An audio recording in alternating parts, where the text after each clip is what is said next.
বিসমিল্লাহির রহমানির রহিম।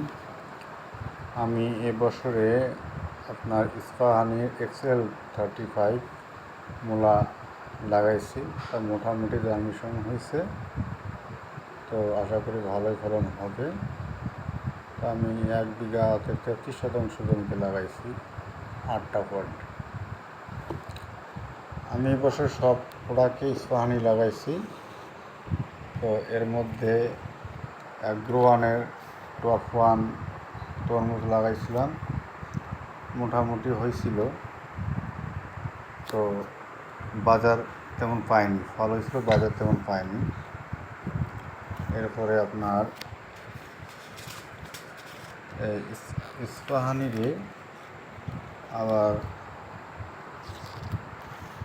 ইস্পাহানিরে কালো মানিক নামে যে জাতটা আসলো, অসাধারণ ফলন। একটা করে গাছে 3টা ফল রাখলেও সমান আকৃতিতে হয়।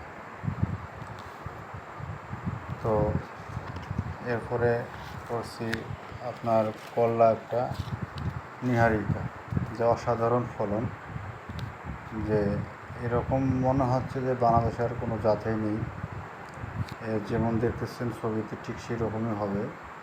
একটা করে করলা প্রায় 600 থেকে 700 গ্রাম পর্যন্ত আমার হয়েছিল, কিন্তু কোম্পানির মতে 500 গ্রাম, আমার অনেক বেশি হয়েছিল। আপনারা এটাও চাষ করতে পারেন। তবে এবারে আমি ওই যে আপনার ঝালমরিচটা করতে চাচ্ছি। 2 একে আর কি বীজ ট্রেতে সাজাবো, ডিজি মাস্টার। তো আপনারা চাইলে ইস্পাহানি প্রোডাক্ট ব্যবহার করতে পারেন।